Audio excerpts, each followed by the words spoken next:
খাস কলকাতার কলেজে বাগদেবীর আরাধনায় বাধা কারা দিয়েছিল তৃণমূলের দুধেল গাইরা, এবং তারপরেই প্রতিবাদে গর্জে ওঠে রিপাবলিক বাংলা।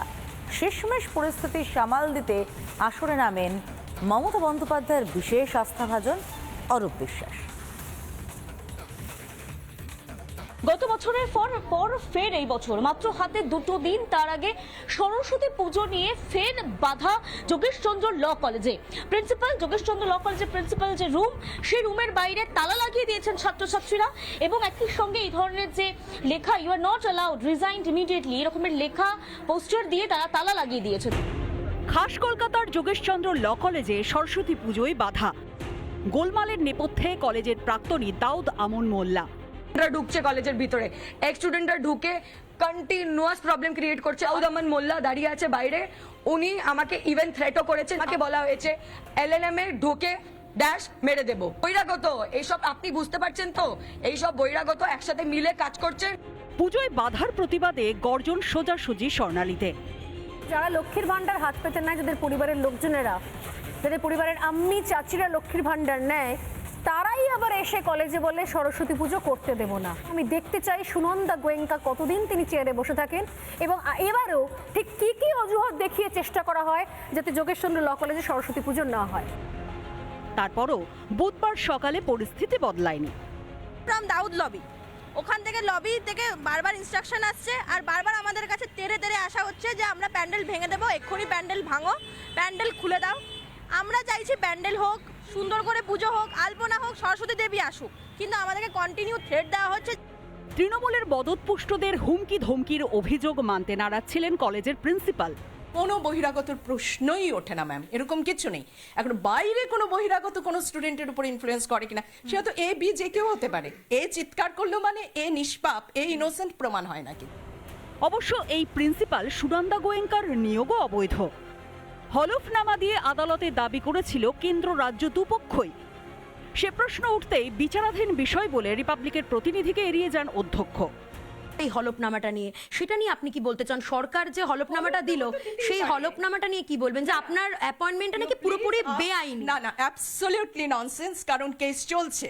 অ্যাবসলিউটলি ননসেন্স, আমাকে এখানে অ্যাপয়েন্টেড করা হয়েছে। কোনো লয়ার যদি বিকৃতভাবে কিছু বলেন, I am sorry, his knowledge of law definitely অবশেষে গোটা পরিস্থিতি সামলাতে আসরে নামেন মমতা ব্যানার্জির আস্থাভাজন মন্ত্রী অরূপ বিশ্বাস। কিন্তু একই রিপাবলিকের প্রতিনিধিকে দেখেই তো আঁতকে উঠলেন, এড়ালেন প্রশ্ন।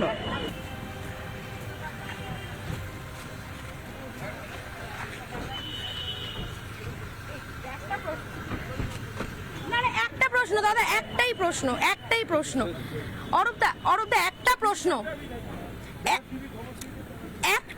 অরূপদা, আপনার কাছে কোনো প্রশ্ন নেই, আর একটা প্রশ্ন। পরে অবশ্য কলেজে ঢুকে বৈঠক করেন মন্ত্রী।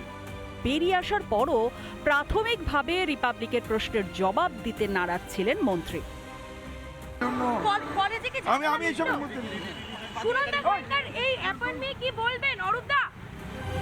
পরে অবশ্য শাক দিয়ে মাছ ঢাকার চেষ্টা করেন। কলেজে কোনো ঝামেলা ছিল না, এটা আপনাদের তৈরি করা ঝামেলা।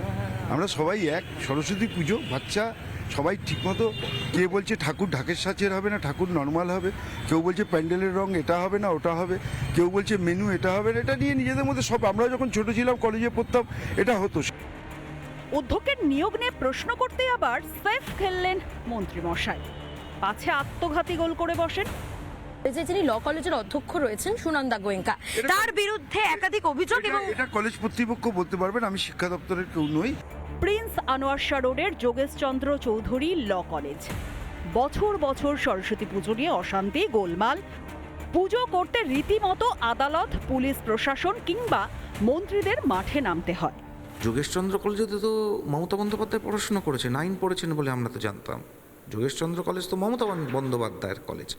সেখানে তৃণমূল ছাত্র পরিষদের নেতারা, তারা সরস্বতী পুজো করতে দেবে না। আগেরবারও যা করেছিল এবারেও তাই করছে। মমতা বন্দ্যোপাধ্যায় নিজে হস্তক্ষেপ করতে পারছেন না কেন? তৃণমূল ছাত্র পরিষদের নেতার নাম এবং পদবিটার জন্য কি? কলেজের সামনে গেলে অবশ্য ধরতে পারবেন না সেটা কলেজ নাকি পার্টি অফিস। তৃণমূলের পতাকা ফেস্টুনের মাঝে প্রায় অদৃশ্য কলেজটাই। কলেজের সামনে দেখাই যাচ্ছে কিভাবে একের পর এক পোস্টার থেকে শুরু করে দলীয় পতাকা টাঙিয়ে রাখা হয়েছে এবং প্রত্যেকটি জায়গায় আমরা দেখতে পাচ্ছি তৃণমূলের দলীয় পতাকা জলজল করছে। তাহলে কিভাবে বলি বলুন তো যে এটি একটি শিক্ষা প্রতিষ্ঠান? আমার তো দেখে মনে হচ্ছে না। আপনাদের উত্তরের অপেক্ষায় রইলাম। ক্যামেরায় রাজশেখর দাসের সঙ্গে এলিনা ভট্টাচার্যের রিপোর্ট, রিপাবলিক বাংলা, কলকাতা।